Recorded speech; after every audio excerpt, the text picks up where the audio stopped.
Hello everyone, welcome back to our channel.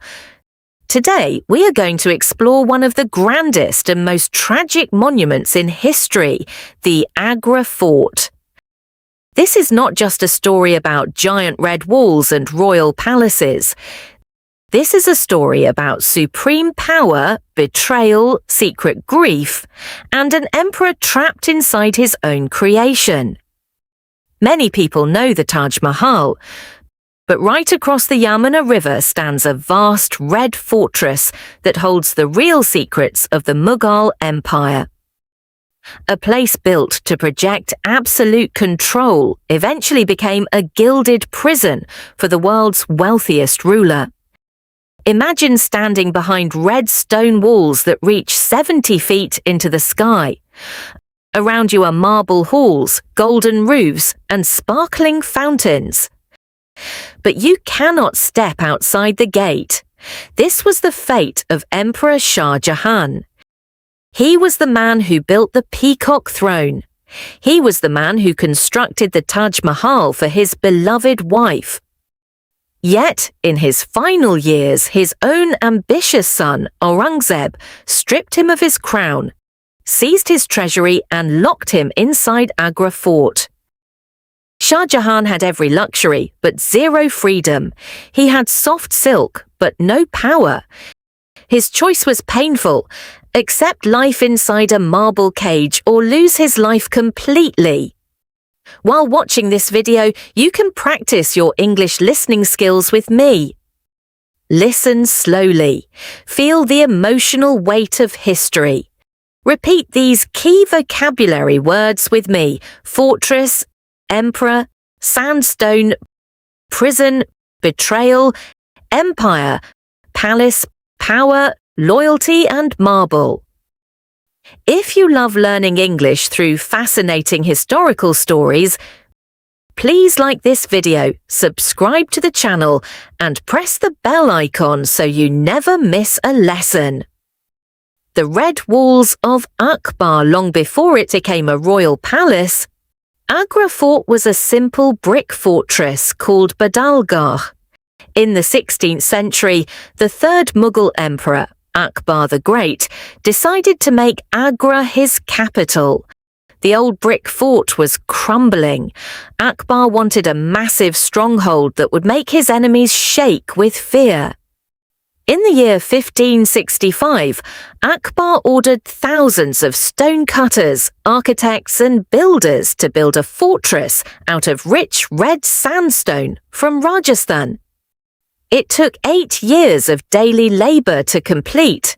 The fort was designed with terrifying defenses: double walls rising over 70 feet high, a deep outer moat filled with water and man-eating crocodiles, an inner dry moat filled with wild beasts, a main entrance, the Amar Singh Gate, built with sharp right-angle turns so enemy war elephants could not charge inside.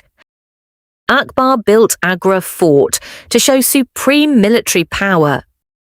When foreign kings visited, they saw red walls stretching 2.5 kilometers around the Yamuna River. Akbar knew that to protect an empire, a ruler must look invincible.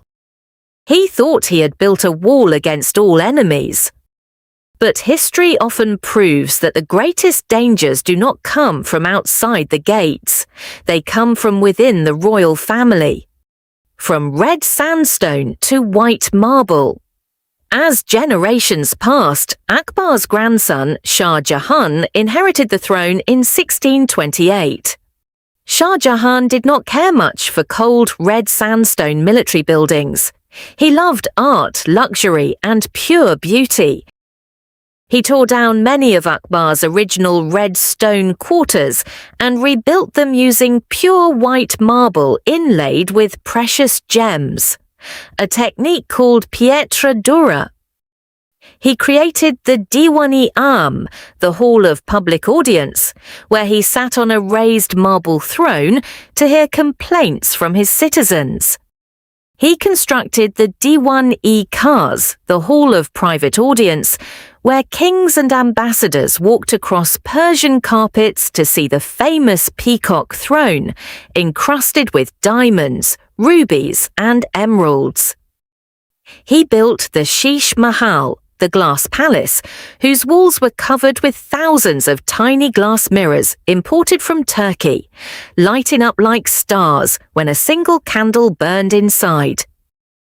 For decades, Agra Fort was the golden center of world trade, wealth, and royal splendor.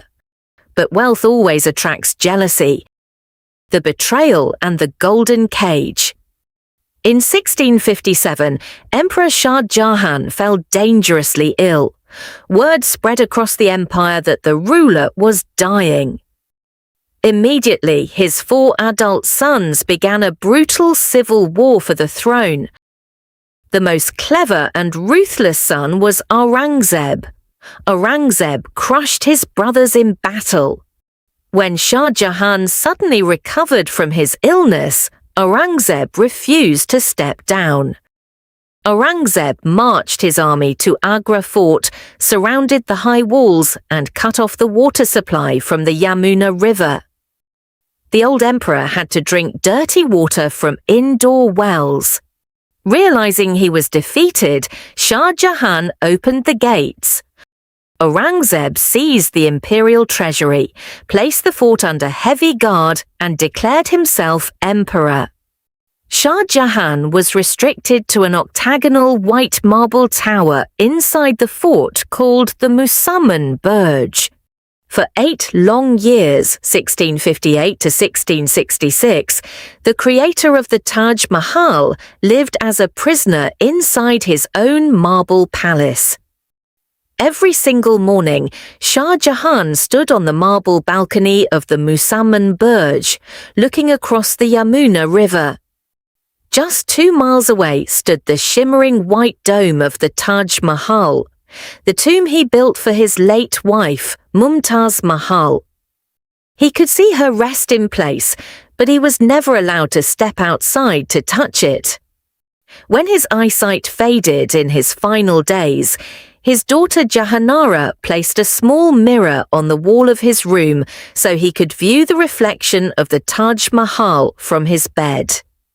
In 1666, Shah Jahan died quietly in that tower, looking at his wife's tomb until his very last breath. Today, Agra Fort stands as a UNESCO World Heritage Site, visited by millions of travelers every year. Visitors walk through the massive amassing gate, look up at the towering red walls, and stand on the quiet marble balcony of the Musamman Burj. Agra Fort teaches us a profound lesson. Power, gold, and stone walls cannot guarantee true happiness. You can construct the most secure fortress on earth, but if there is no love or trust within your home, your palace can quickly become your prison. Focus on building strong bonds of love and integrity rather than stone walls. Thank you for listening today. Keep practicing your English. Keep exploring history, and I will see you in the next story.